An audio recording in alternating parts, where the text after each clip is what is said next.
Anda masih bersama kami di Bincang Halo Indonesia, kita ke Romo. Romo, sebenarnya apa pendidikan yang ideal untuk anti korupsi di Indonesia? Ya, pertama-tama pendidikan yang ideal itu kembalilah harusnya pada pendidikan keluarga dan sekolah ya. Itu idealnya, bagaimana itu masuk dalam kurikulum. Jadi pendidikan itu contoh. Maka ya sekolah-sekolah bisa membuat kantin kejujuran. Ya. Sekolah mengajarkan misalnya kalau kamu menyontek dikeluarkan. Jadi sekolah harus beri jelas tentang batasan baik dan buruk itu. Maka disinilah peranan orang tua, pendidik menjadi sangat penting gitu loh. Jadi kalau kita membaca pendidikan yang ideal adalah pendidikan yang memang sejak awal mengasah tabur rasanya itu, suara hatinya itu. Karena ini persoalan tentang suara hati gitu loh. Jadi orang itu kalau punya suara hati, dia akan ditegur ketika melakukan kejahatan. Tetapi kalau suara hatinya tumpul, itu yang akibatnya orang mencari segala cara untuk menutupi kesalahannya. Ya seperti sidang MKD kemarin lah. Itu bentuk yang nyata lah, itu contoh-contoh. Real ya? Real itulah, itu. Jadi kalau orang punya suara hati, orang akhirnya ditegur dengan suara hatinya, sehingga orang itu hidupnya itu selalu punya rem. Nah itu hanya mungkin dilakukan dalam pendidikan keluarga dan sekolah. Dua-duanya menunjang. Dan masyarakat, ketiganya masyarakat juga bagian terpenting. Tapi kalau keluarga itu menanamkan nilai dan itu dijadikan habitus, ya anak-anak kan punya role model. Apalagi pendidikan agama itu tidak formal, tidak ritual, tapi pendidikan agama yang menjadi inspirasi batin. Ya. Sehingga ketika pendidikan agama itu tidak menjadi ritual, dia menjadi inspirasi batin, sehingga ya nilai-nilai kemanusiaan, keadilan, kejujuran itu betul-betul tertanam. Karena bagi mereka permulaan ilmu pengetahuan itu takut pada Tuhan. Kalau Tuhan itu ada dalam diri manusia, dia akan takut melakukan kejahatan. Jadi membuat bagaimana agama menjadi inspirasi batin ya? Tapi persoalan kita kan agama ritual. Ya. Mungkin gereja, tempat ibadat penuh, tapi ya korupsi itu merajalela. Nah ini masalahnya. Ini bersama, karena kan orang suka haleluya tapi halelupa. Ini menarik. Merupakan skalanya itu, kerap kali terjadi itu. Ini gitu praktik loh. Agama yang menarik ya, sebenarnya di Indonesia. Iya, seperti salah satu tayangan yang kita akan siapkan berikut ini, Romo, tentang korupsi. Puncak grafik ini adalah salah satu wujud terbaru dari Bitcoins yang tengah diperdagangkan di seluruh dunia. Para peneliti menganalisa, melalui grafik ini mereka dapat melihat pola dalam perdagangan yang sedang berjalan, hingga memungkinkan terjadinya transaksi ilegal yang tersembunyi dalam jaringan gelap. Warna biru mewakili pedagang yang tidak diketahui asalnya. Jika dilihat lebih seksama, kita bisa melihat garis virus. Inilah gambaran beberapa perdagangan yang sedang diidentifikasi.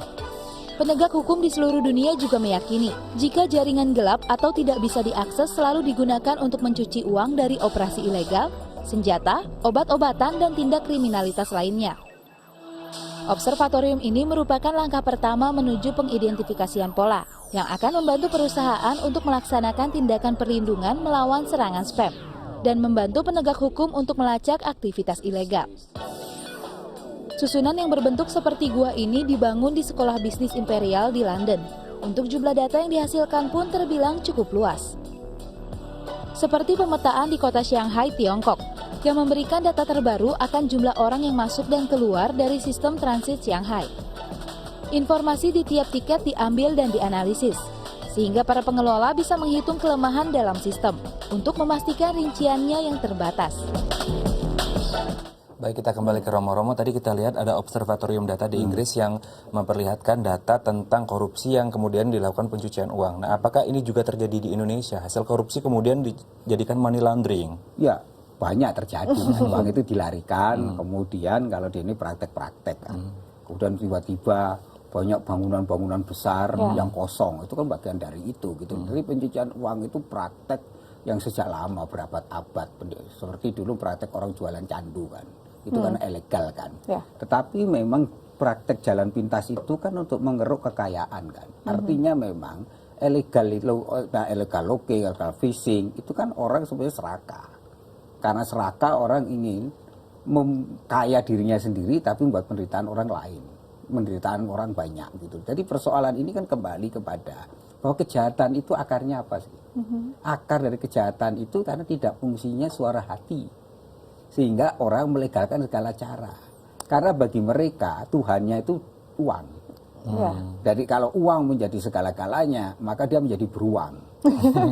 Dia menjadi buas gitu Iya, loh. iya. Dan itu yang terjadi. Jadi orang nggak pernah merasa. Intinya berarti self awareness ya, Iya, kesadaran diri kesadaran sendiri. diri, dan kesadaran diri itu kontrol gitu loh. Maka kalau kita melihat korupsi itu, Bapak Suci Paus Fransiskus keras sekali. Jadi katakan kalau orang Kristen itu korupsi, lebih baik dikalungi batu kilangan, dimasukkan ke dalam laut. Ya. Artinya Bapak Suci melihat bahwa praktek korupsi itu kejahatan luar biasa dan itu dosa berat.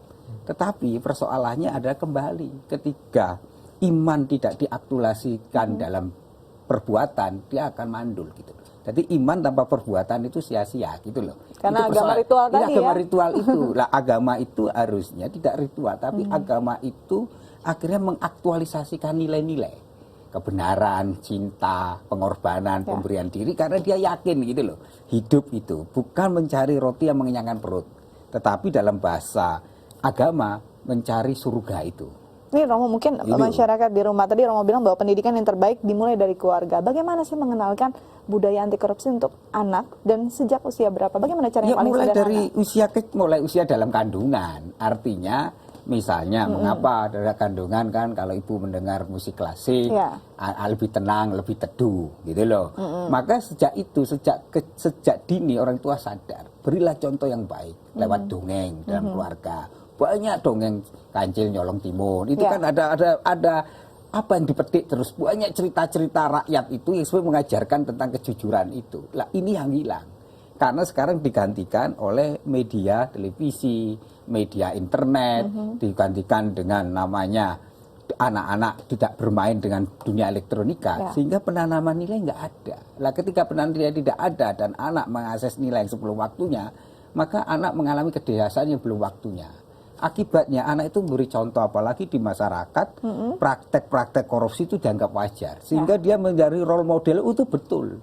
Lah ketika dia tidak bisa membedakan mana yang baik dan yang buruk, ini bahaya. Nah inilah yang itu memang yang harus, pentingnya. yang terpenting adalah bagaimana anak bisa membedakan mana yang baik dan buruk. Ini pantas dan tidak pantas. Nah ini gitu setidaknya bisa menjadi pencegah. Mungkin tidak kita rasakan tapi sekarang masalahnya ya. figur itu nggak ada. Elit politik yang tidak memberi keteladanan, masyarakat mengatakan cuek, terus kemudian keluarga berantakan, tidak ada nilai. Lantas anak-anak kehilangan orientasi pada nilai. Maka yang terjadi adalah nilai yang instan itu.